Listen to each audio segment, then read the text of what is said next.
Tá tudo bem por aí? Então tá, mais um Olha Quem Está Falando e hoje vamos receber a maior produtora do rádio brasileiro. Senhoras e senhores, vamos falar um pouquinho dessa função, dessa profissão também, mas dessa função no rádio que é sem dúvida muito importante para estabelecer uma marca, né? Uma marca de rádio, um perfil e tem que ter um produtor. E hoje temos a honra de estar ao lado de Carla Paes Leme.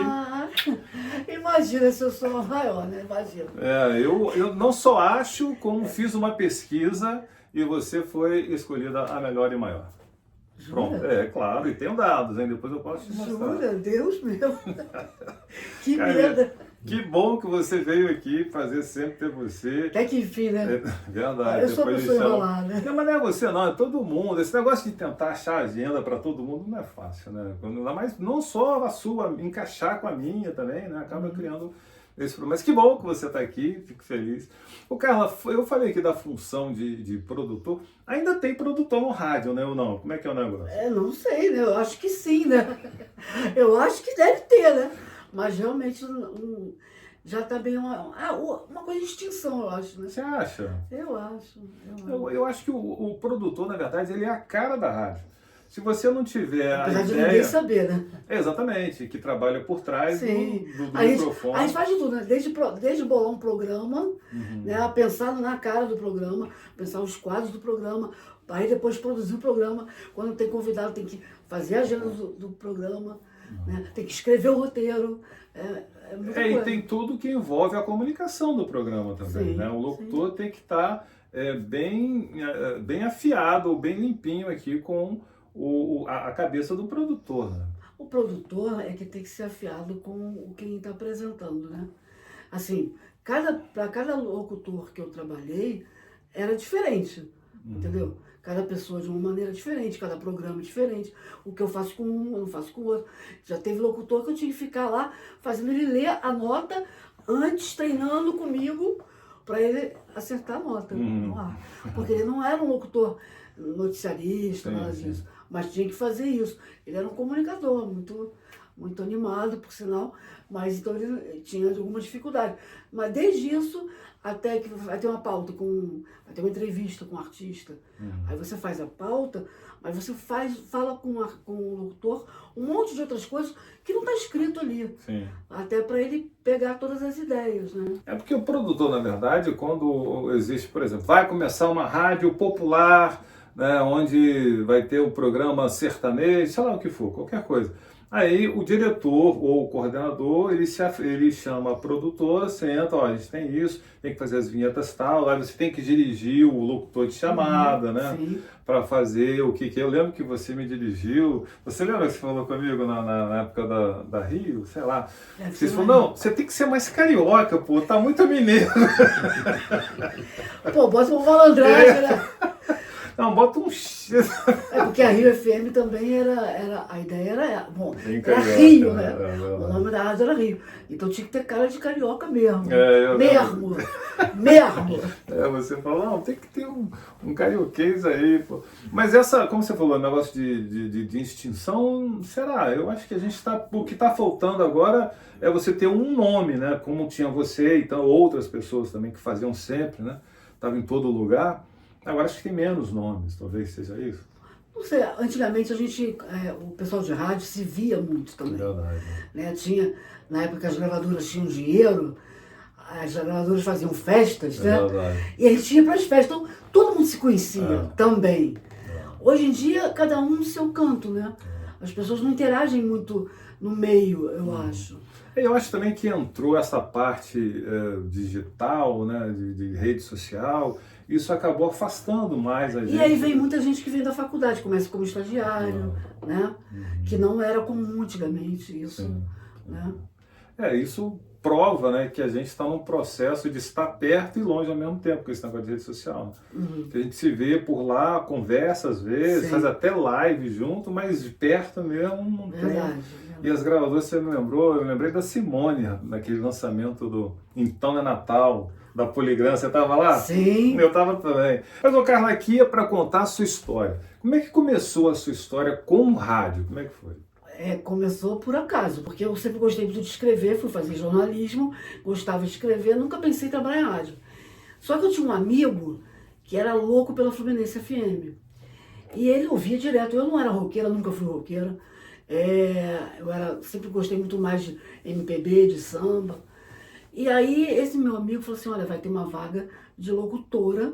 Eu não tinha essa voz rouca como eu tenho hoje. Que, aliás, é um problema? É uma fenda glótica de uma intubação que deve ter machucado numa cirurgia que eu fiz do tumor da hipófise. Isso é muito complicado. Muito Enfim, nome diferente, né? Mas então, eu comecei, ele me inscreveu num teste e ele me levou na rádio.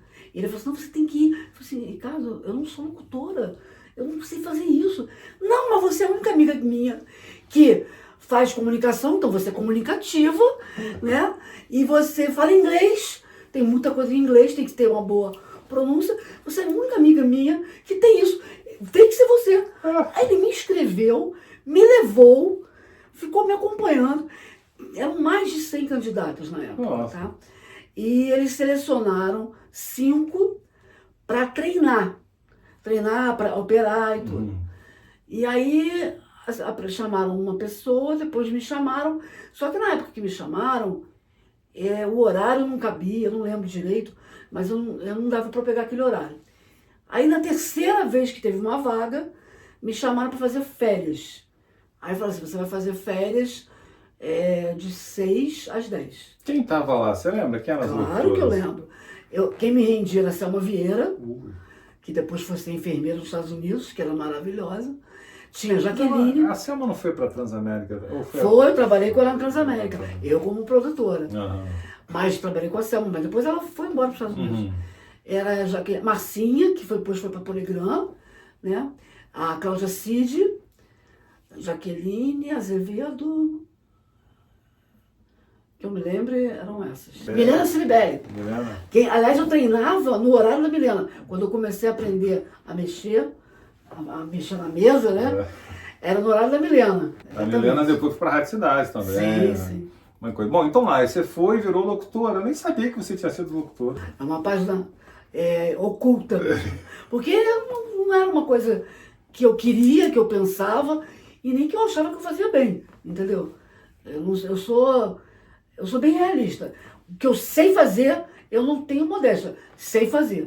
O que eu não sei fazer, eu Tem não... quanto tempo de locução? Lá eu fiquei 5 meses. Aí o que aconteceu? Eu fui passar férias em Salvador, como eu ia todo ano. E eu mandei minha fitinha, eu gravei uma fitinha e mandei para uma amiga minha que morava lá. Aí ela, nossa, meu irmão ouviu, ficou louco. O irmão dela, eu não conhecia ainda, o irmão dela trabalhava na Rádio à Tarde FM. Meu irmão ficou louco, levou a fita.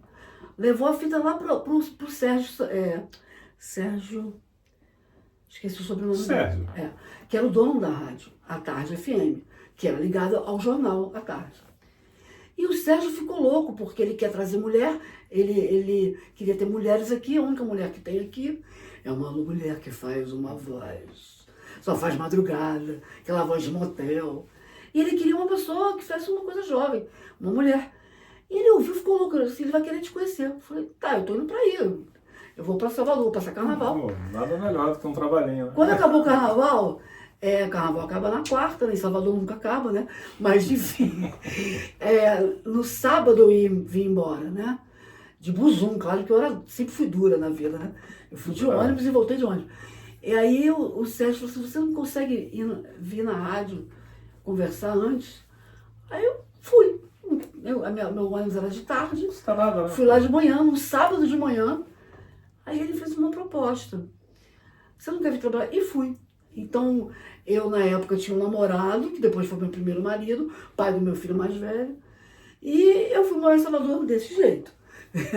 Aí, quanto tempo você precisa para eu? Tenho que trancar a faculdade e depois eu volto, depois a gente vê. Aí eu fiquei 1 mês no Rio, fazendo coisas que eu tinha que resolver, né? E me mandei e fui para lá, para Salvador, onde eu fiquei 13 meses. Porque aí quando eu tive filho, eu não quis mais ficar lá, porque não tinha família, não tinha rede de apoio assim, né? Não confiava muito nas pessoas, deixar com alguém que eu não conheço, né? Então aí resolvi voltar. Aí largou a locução. Aí você voltou para ser locutora também? Não, aí eu voltei comecei a trabalhar em outras coisas, aí eu tinha outros amigos que faziam jornalismo, né? Mas fui parar na Rádio MEC, na Rádio MEC eu fazia produção. Mas tinha dia, aí começou, não teve mais locutor, e eu intercalava a locução do programa, que era um programa, que não era um programa, era um programa jornalístico. Então eu me sentia à vontade. Não era só abrir, falar alguma coisa, né? Eu entrevistava gente, entendeu? Mas era um programa chamado Revista, a revista Rádio MEC Revista, uma coisa assim. Eu apresentava 3 vezes por semana. Eu mesma escrevia o roteiro, eu me apresentava. Que legal. Isso na MEC. Lembra o ano Mas disso? foi a última vez que... O ano?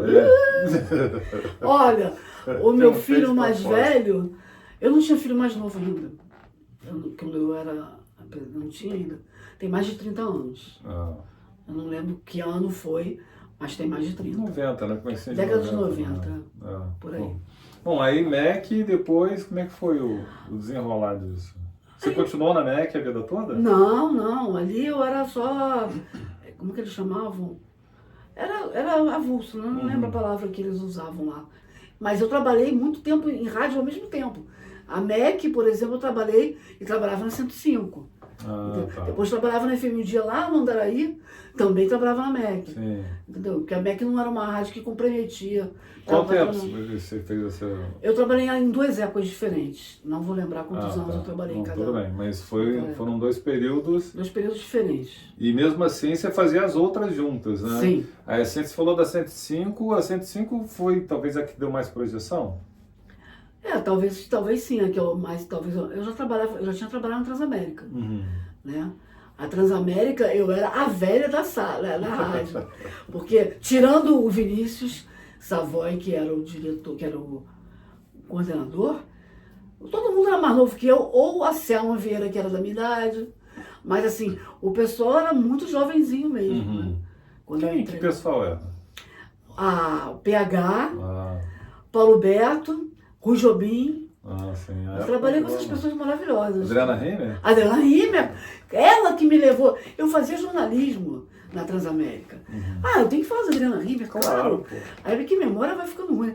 A Adriana Rimer foi fundamental para eu virar produtora, porque eu era do jornalismo.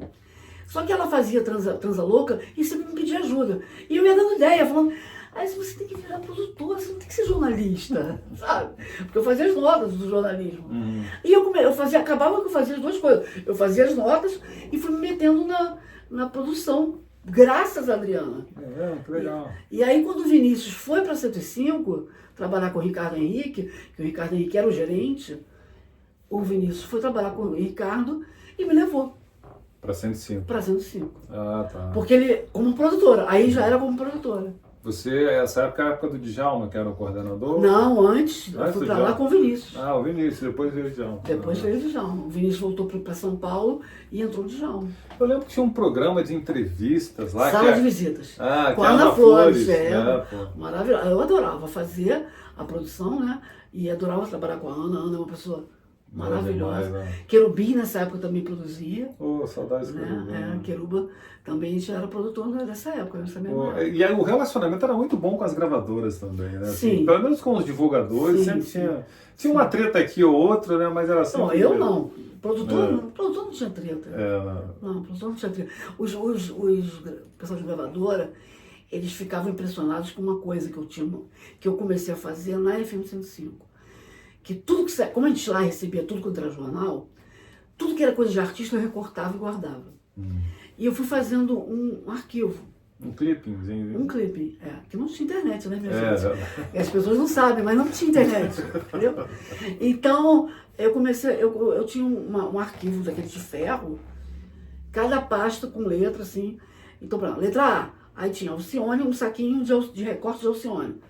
Não só recortes de jornal, como release antigo, que eu ia guardando. Por isso você é a melhor. Talvez. Eu guardava os releases, guardava os recortes, guardava as entrevistas que eu fiz com aquele artista. Eu botava na pasta para que quando ele voltasse, eu lembrasse, que eu já perguntei isso, vou perguntar de novo. Entendi. Entendeu? Que legal. Então, assim, eu comecei... E o pessoal de gravadora que falava, Eu não conheço ninguém que faça isso. Eu também, até hoje, eu não conheço. Não conheço ninguém. Esse arquivo me acompanhou para outras rádios. Eu fui levando ele para outros lugares. Até que veio a internet e aí acabou. Não, mas vamos lá, aí você fez 105, depois a gente se conheceu, foi na Manchete? Não, eu não trabalhei na Manchete. Não. Quem trabalhou na Manchete foi o Ribeiro, que foi meu segundo marido. Ah, é verdade, foi verdade, que a gente fazia um programa junto, depois... Eu conheci você nessa época, mas eu trabalhei com você quando eu estava na FM o Dia com o Djalma. Isso. E você estava na Rádio Nova. Nova FM. Nova FM, Isso. que era uma rádio popular. Né? Mas eu já tinha trabalhado antes disso na Tupi, com o Ricardo Henrique. Que o Ricardo Henrique me levou para Tupi. Eu trabalhei no Jovem Pan ao mesmo tempo que eu trabalhava na Tupi. Eu trabalhei no Jovem Pan ao mesmo tempo que eu trabalhava na FM um Dia no Andaraí. Isso de busão. De busão. Acordava às 5 horas da manhã, pegava ônibus 5h30, chegava na rádio às 6, 6h30 no máximo. Trabalhava até meio-dia, saía de lá, pegava um ônibus até a rodoviária do Rio. Da rodoviária do Rio, pegava um ônibus pro Andaraí. Nossa. Chegava lá, trabalhava até 10 da noite. Gente. Era animada. Não, é verdade. O Era gás. jovem, né? Não, mas o gás pô, ele sempre vinha representado, porque você fazia bons trabalhos. Eu lembro quando falavam da Carla para mim, antes de eu conhecer como produtor, eu já sabia, né, da sua história com o Ribeiro e do filho, né, que vocês tiveram. Foi na época, essa época que Exatamente, essa época. Aí eu falava, pô, sempre falava, a Carla é um monstro, eu sempre queria trabalhar com a Carla, é verdade. Então não tô brincando não. Todo mundo fala, não, essa é a produtora. Todo mundo falava isso. Eu ficava até com medo. Meu Deus, vou conhecer a Carla. Aí finalmente a gente trabalhou lá na Nova FM, que você chegou a fazer. Cheguei a fazer pouco tempo. Depois eu fui para algum lugar que eu não lembro aonde. É porque, na verdade, tem uma história que é bom de contar, essa época de rádio. Eu lembro que eu fui contactado para fazer a Nova, que na verdade não era Nova. Era Love FM. Lembra disso? A ideia era fazer uma rádio chamada Love FM. A gente teve uma reunião, você estava nessa reunião, eu acho. E teve uma coisa que eles, nessa época, o comercial juntou o comercial do JB e com o comercial do Dia. Então havia RPC que batia com o público da cidade. Então tinham que acabar com a RPC. E tinha duas rádios populares, que a RPC era uma popular jovem e a FM o Dia. Então o FM o Dia, que não era desse jeito, que ficou como depois com uma rádio de pagode, que eu estava lá na transição, porque eu já estava lá quando teve um monte de gente mandada embora, e eu sobrevivi naquela aquele passaralho todo que teve lá. E aí veio a mudança, veio a Nova, que ia ser Love. Love FM. E que depois virou MPB. MPB. E eu fui trabalhar muitos anos depois da MPB. Eu lembro disso. Eu fiquei o tempo todo lá, né? Até quando o seu Ari morreu. E aí as irmãs dividiram. E a Ariane ficou com o MPB. E que foi pro Bandeirantes, né? Pro grupo Bandeirantes. Caramba, a gente faz parte de uma história. Pra caramba. Tem idade aí, tem cabelo branco eu na história. Eu entrei em rádio em 1985. Meu Deus, eu entrei em 88, mas pô, gente, a nossa história acabou passando depois, né? Caramba, que legal. Eu falo disso do Jornal O Dia, porque que virou MPB, que eu lembro que uma grande amiga minha, que era locutora de São Paulo, locutora não, ela era locutora, morava em São Paulo, mas não trabalhava como locutora. E ela falou comigo assim, ai, meu sonho, porque não tinha como ouvir a rádio, não tinha internet, né? Sim. E tinha até, mas não era alguma coisa que tinha aplicativo, precário, né? Precário. Aí ela falou assim, ai, meu sonho era ouvir vocês para eu tentar fazer alguma coisa aqui em São Paulo, tal, não sei o que. Mas eu posso mandar fitinhas para você, do pessoal, fita cassete, ainda tinha fita cassete. Aí eu peguei e fiz um fitão para ela, falei, agora vai lá na rádio, que ela conhecia alguém lá, falei, e passa essa fita.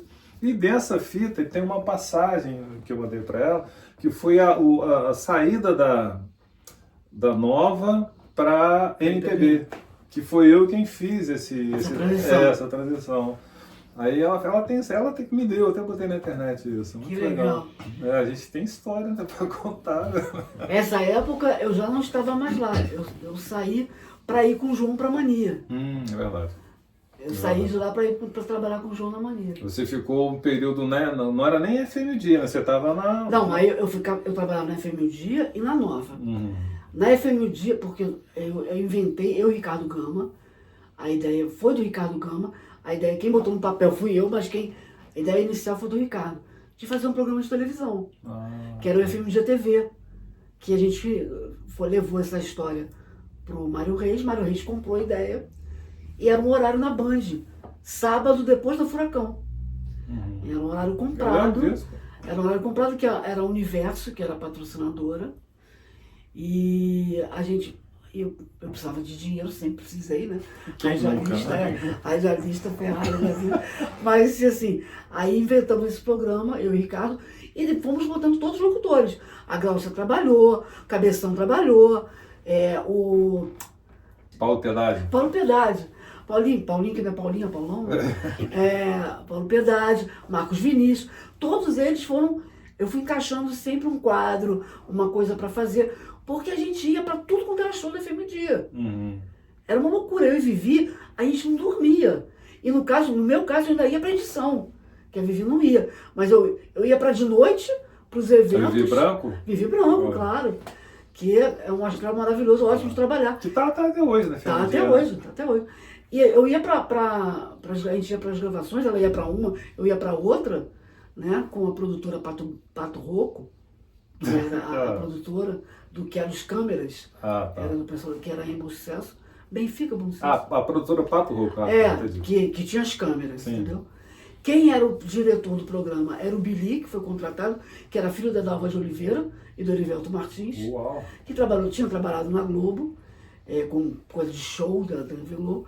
Ele era o diretor e eu fazia tudo, eu fazia roteiro, eu escrevia todos os programas. Então você ficou rica, pô. Claro! Quase rica, né? Rica de ideias, eu sou uma pessoa cheia de ideias. Sou rica, tenho muita ideia. É verdade. Não, porque a gente fala aqui para um público que gosta de rádio, naturalmente, né? Que alguns conhecem, outros nem tanto. Mas a ideia que as pessoas têm é que o rádio está muito dinheiro. Ainda tem alguns que ganham muito. Deve ter, né? Deve ter por aí. Quem tem mais chance de ganhar dinheiro, não que todos ganhem, é o locutor. Porque às vezes grava um comercial, trabalha um período menor, então ele pode ter outro trabalho, ele pode fazer televisão, ele pode fazer comercial, né? Então assim, é quem pode ganhar um pouco mais de dinheiro. Mas assim, produtor, operador, esse pessoal não vai ganhar dinheiro nunca. Jornalista, porque até porque a gente trabalha muito tempo. Não dá tempo de ganhar dinheiro, entendeu? Dá para trabalhar, né? Não dá para diversificar e ter várias. Eu era uma das poucas pessoas que não era locutora, que tinha 2 empregos. Não tem muita gente que por trás trabalhou em 2 lugares. Não era comum. Mas você também, como disse, acordava às 5 da manhã, trabalhava até às 10, 11 da noite. É verdade. Aí, pô, quebra qualquer saúde e sem contar eu era jovem, né? Eu tinha 30 e poucos anos, Jovem vai. Era moleza, né? Era moleza. O cara, tem uma coisa na sua rede social que eu acho o máximo, eu já falei até com você que queria ver o dia que eu fosse sair, você tem muita foto com artistas, assim, teus cantores. De tempos mais recentes, né? Porque, na época, antigamente, eu tenho muita foto no papel, que eu tenho que escanear, porque eu tenho muita foto, ainda em papel, em Polaroid, que os artistas na época da 105, eles iam com fotógrafo ou alguém com uma Polaroid e te dava a foto na hora. Eu tenho foto com o Caetano de Polaroid, eu tenho foto com o Alcione de Polaroid. Com o Alcione eu tenho várias, mas no Caetano eu não tenho várias. Tenho depois na MPB FM, quando... falou a Gal também. Porque a Gal também tem uma Polaroid. Uma na MPB FM, depois eu tive o Caetano, aí já era mais recente, já tínhamos celular, então já era mais fácil de você... eu tenho assim, algumas frustrações, né? Uma delas foi ter conversado com o Roberto Carlos num programa que eu fazia lá na Manchete e tiraram uma foto, mas foi da gravadora, eu nunca vi essa foto. Não lembra quem foi o... não lembro. Você tinha que ter pedido na época, pô. Então, mas pra mim aquilo ia chegar até a mim. A primeira entrevista que eu, Carla, fiz assim com um grande artista foi com o Roberto Carlos. Mesmo? Na casa do Roberto, eu trabalhava na RPC, no início da RPC, com o Paladino. A gente tinha um programa sábado e domingo, 2 horas de Roberto Carlos, porque a gravadora levou, eu lembro disso, aquele gravador de rolo, assim, né? Grande, quadrado. Sim? Imagina, Pascal. a gravadora levou aquilo para casa do Roberto. Imagina. Hoje a gente faz um celularzinho aqui, simples, né? Imagina, aquele trambolho. E o Roberto recebia as pessoas dentro de casa ainda, né? Óbvio que eu fui de branco e azul, que eu não sou louca de preto, marrom. Não me falaram isso na época. Não, mas eu não tava com nada que agrediu, eu acho, eu não lembro. Eu sei que a gente tirou uma Essa foto. foi a primeira vez que estive com o Roberto. Eu estive várias vezes com o Roberto. Depois ele na FM 105, ele fez sala de visitas, na época que o Djalma era coordenador e a Ana Flores apresentava. Ele fez, tem foto da gente lá no sala de visitas. Ele ia rádio, imagina. O Roberto fazia rádio. Um luxo. E mais recentemente a gente fala, parece que foi ontem, mas tem mais de 10 anos, tá? Eu fui no cruzeiro lá no navio. Sim. E gravei com ele, consegui gravar com ele sozinha. Sozinha, tive uns minutos. Você tinha umas preferências ali, Tive né, uns cara? minutos com ele. Você era a preferida do Roberto. Não era preferida, não. Mas assim, muita gente também tinha isso de... o pessoal de gravadora ajudava mais, eu acho, também. Porque as gravadoras sabiam que eu trabalhava sério, né? Que eu não ia chegar lá fazendo pergunta idiota, sei lá. Sim. Essa coisa da gravadora não tem como negar, né? O rádio em si perdeu muito com a falta da gravadora. Com certeza. Não só com o Jabá, né? Que também Não, mas mesmo institucional. Não. Mesmo institucional, porque tinha anúncio institucional também. Né? Tinha as promoções de rádio que eram megas. Tinha caminhão com tudo dentro. Entendeu? Carro, viagem. Verdade. Pô, a gente sorteou viagem para ver o show do Michael Jackson lá em São Paulo. Mas tinha coisas assim muito legais. Um ônibus da 105 indo para São Paulo, entendeu? Tinha umas coisas. Isso tudo era a gravadora que fazia. O dinheiro vinha de lá. É verdade, que era o que muita gente achava que estava pagando, mas na verdade tudo isso fazia parte do... Sim. Né, do combo. Que aí já levava o nome do artista. Ou disso. Eu lembro que eu fiz o lançamento da música do Michael Jackson, Black or White, tocou no mesmo horário em todas as rádios e foi justamente no mesmo horário. Imagina a promoção, né, que foi isso. Imagina quanto de dinheiro para isso. Então, aí eu lembro que eu ganhei um kitzinho do Black or White, que tinha um disco, tinha camisa, sei lá, uns trequinhos, e tinha um chequinhozinho também, pô, sensacional. Chique você, tá vendo? Produtora não ganhava isso, entendeu? E foram todos os locutores que estavam no horário e ganharam o mesmo combo. Tá vendo? Isso é sacanagem, porque a produtora, coitada, entendeu? Eu tive uma ideia na época do History, que o Michael Jackson lançou, eu tive a ideia de contar a história como fosse um filme, fazer uma chamada como fosse um filme. Aí a gravadora comprou a ideia e contratou só o Jorge Ramos. Oi. Paris Filmes apresenta A Casa dos Espíritos, baseado no best-seller de Isabel Allende, com Meryl Streep, Glenn Close, Jeremy Irons, Winona Ryder, Antônio Bandeiras e Vanessa Redgrave. Em exibição no cinema perto de você. Só isso, entendeu? Que na época era o maior chamadeiro de cinema, era a voz né? do Jorge Ramos. Então, assim, eu fiz um texto todo para parecer um filme, entendeu? Imagina uma chamada de rádio, que era uma chamada que parecia um cinema. Sensacional. Entendeu? Isso aí é a sua cabeça, pô. A maior produtora do rádio brasileiro. É porque o nome do disco era History. Né? Então, assim, a History me dá a ideia de que você está contando uma história, né?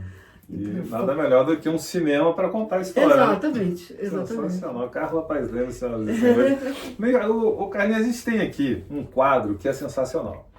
Que todo mundo me cobra, aliás. Né? Quando não tem, ou quando eu esqueço, já aconteceu, aí eu levo pedrada. Microfone aberto. O que é microfone aberto? É o temor do locutor. O locutor está falando, esquece o microfone aberto e aí vai fala uma besteira e sai no ar, fala um palavrão, alguma coisa que acontece. Para você, o que é um microfone aberto na produção? Assim, o que é uma história engraçada? Se tem, né? Não sei se você... Bom, tem, né? Todo locutor já deixou... Eu nunca deixei, até porque eu trabalhei muito pouco tempo. Mas eu lembro de, na época de produção, de estar em casa e ouvir coisas. Não tinha celular, aí tinha que ter que ligar para o estúdio, e o locutor não tá vendo. E alguns locutores tiram do gancho aí. Às vezes tá com o telefone ocupado, não tinha outro telefone.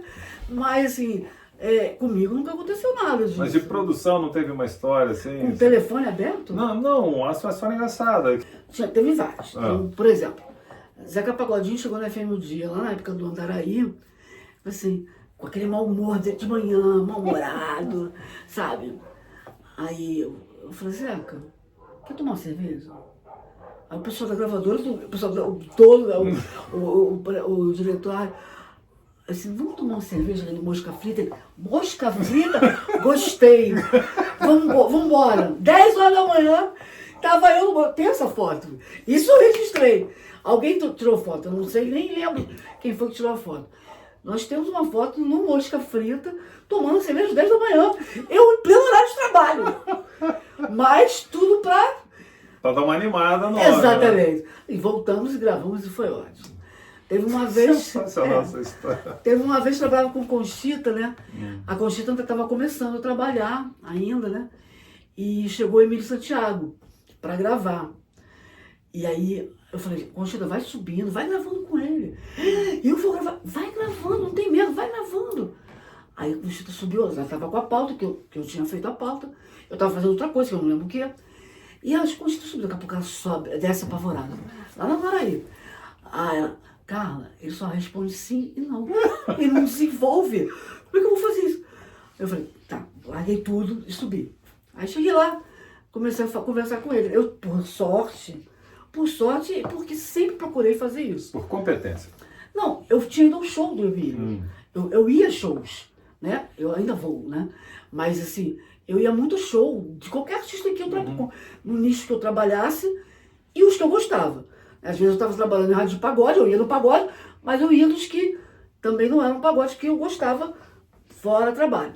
No caso do Emílio, eu gostava da pessoa e tinha a ver com o trabalho. Eu fui num show do Emílio, no Canecão, em que ele fez um negócio, ele gravou Teresa da Praia, e ele cantou no show, e ele botou o Dick Farney no telão. Então ele fazia a Teresa da Praia, uma música que era um dueto. Era o Lúcio Alves com o Dick Farney. Isso pré-bossa nova. É uma música velha, gente. Aí que o Emílio resgatou.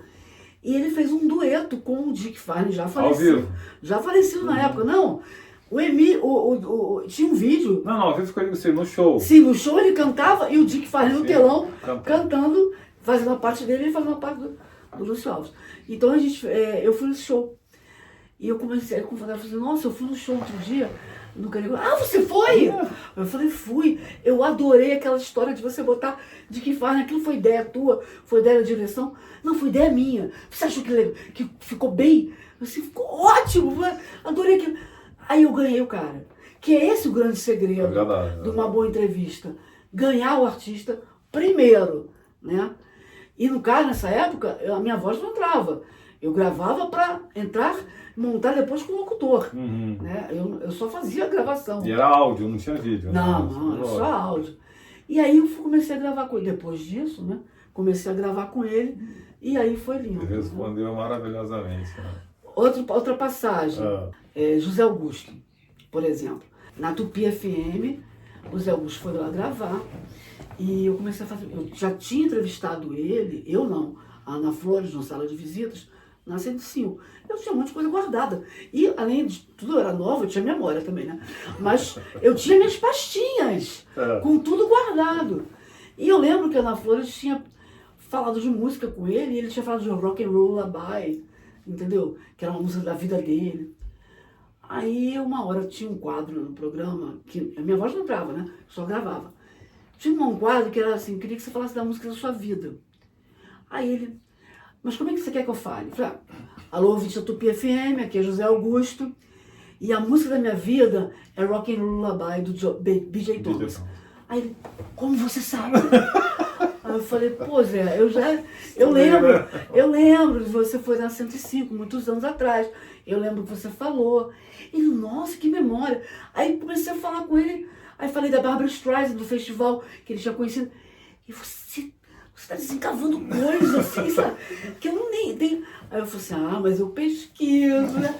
Aí ele assim, eu vou chamar você para fazer um negócio comigo na gravadora. Nessa época as gravadoras tinham dinheiro, né? As gravadoras contratavam jornalistas para fazer entrevista, CD entrevista. Esse CD entrevista era distribuído para todo o Brasil. Só ia com a fala do locutor e do cantor e a pergunta vinha no papel. Sim. E ia para o Brasil todo e cada rádio do Brasil montava de um jeito. E ele falou assim, você vai receber um telefonema.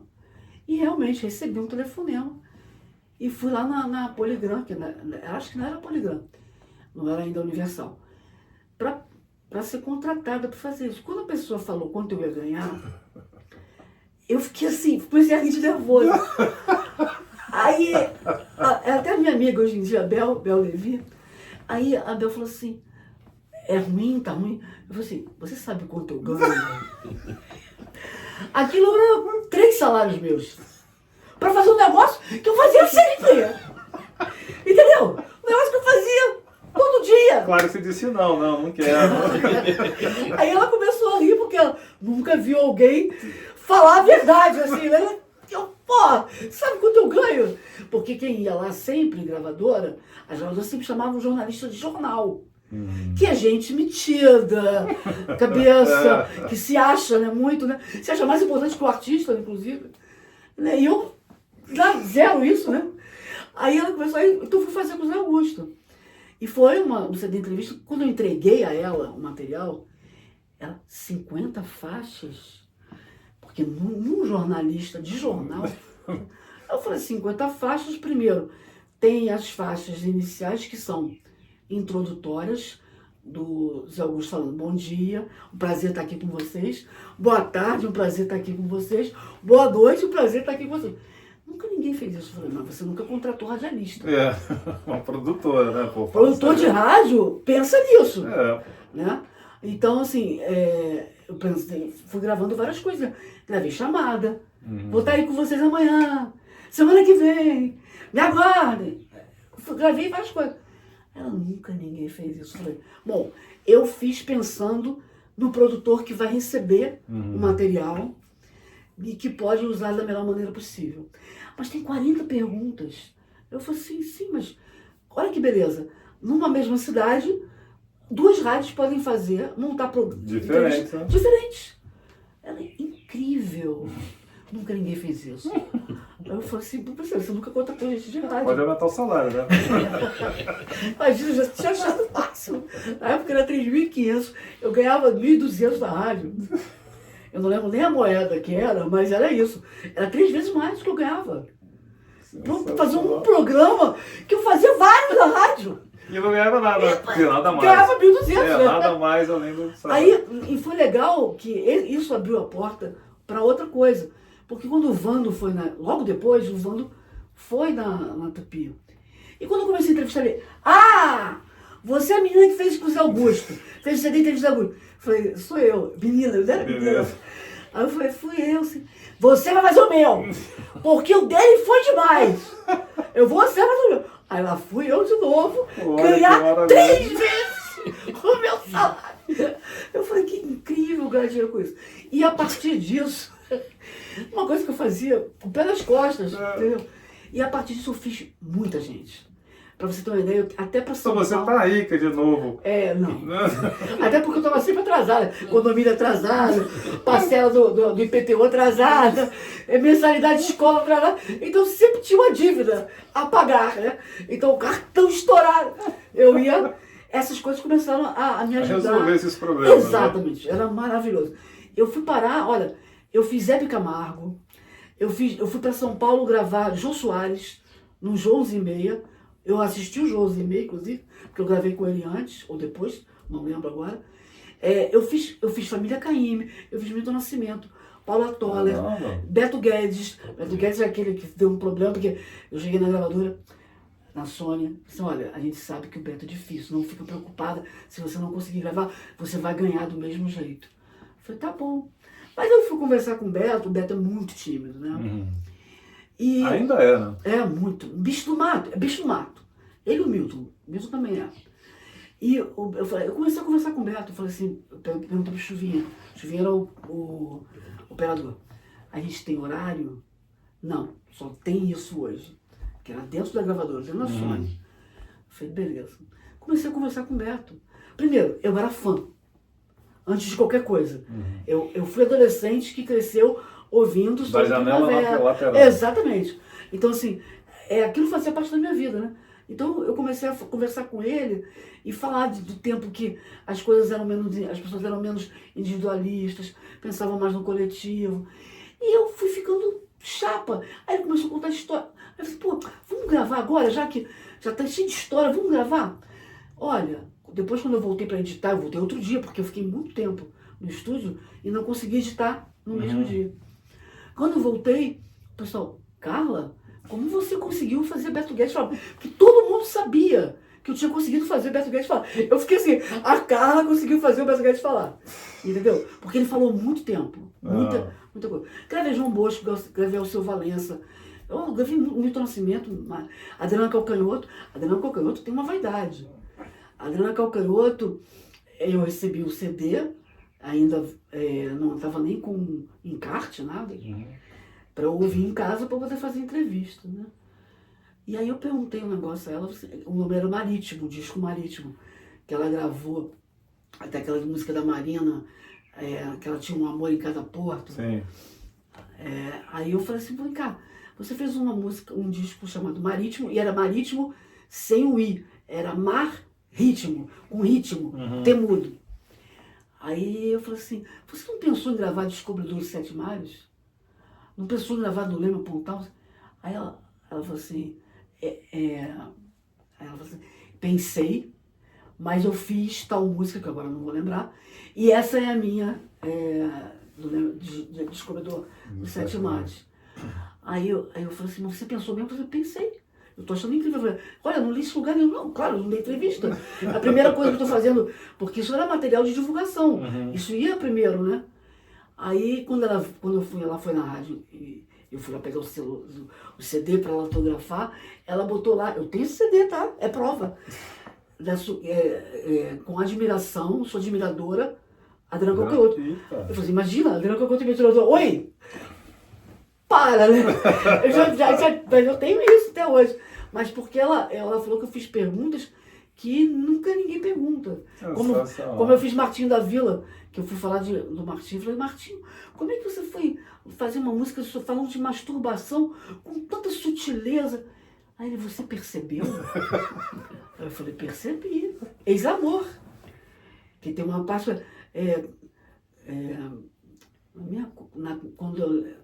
Quando eu lembro, quando a minha cuca naqueles momentos... Não, eu me possuo na sua intenção, com a minha cuca naqueles momentos quentes em que se acelerava o meu coração.